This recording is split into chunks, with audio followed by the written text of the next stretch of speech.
Ito ang GMA Regional TV News. May init na balita sa Visayas sa Mindanao, hatid ng GMA Regional TV. Isang lalaki sa Opol, Misamis Oriental ang nasawi dahil po sa masamang panahon kahit hindi direktang tinamaan ng bagyong Uwan. Sara, anong nangyari sa biktima? Connie, nadaganan ang bahay nila ng punong bumagsak dahil sa malakas na hangin.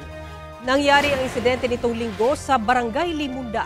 Nagkasira-sira ang bahay dahil sa laki ng punong bumagsak. Sabado pa lang ay masama na ang panahon sa Opol dahil sa buntot ng bagyong Uwan. Sa Barangay Malanang, abala na ngayon ang mga residente sa paglilinis kasunod ng paghupa ng baha na umabot daw hanggang dibdib. Sa Lapu-Lapu, Cebu, nasira ang bahagi ng seawall sa Caubian Island matapos sumadsad ang isang landing craft tank na walang sakay. Natangay raw ng malakas na hangin ng LCT Golden Star 7 papunta sa Pampang nitong linggo. Signal number 1 noon sa Cebu dahil sa bagyong Uwan. Sa inspeksyon ng Cebu Coast Guard, wala namang nakitang oil spill at wala rin daw nasirang bahura at ibang bangka.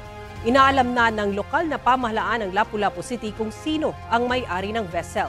Ang nasabing LCT Golden Star 7 ang kaparehong landing craft tank na sumadsad din sa Pampang sa Bohol sa pananalasa ng bagyong Odette noong 2021.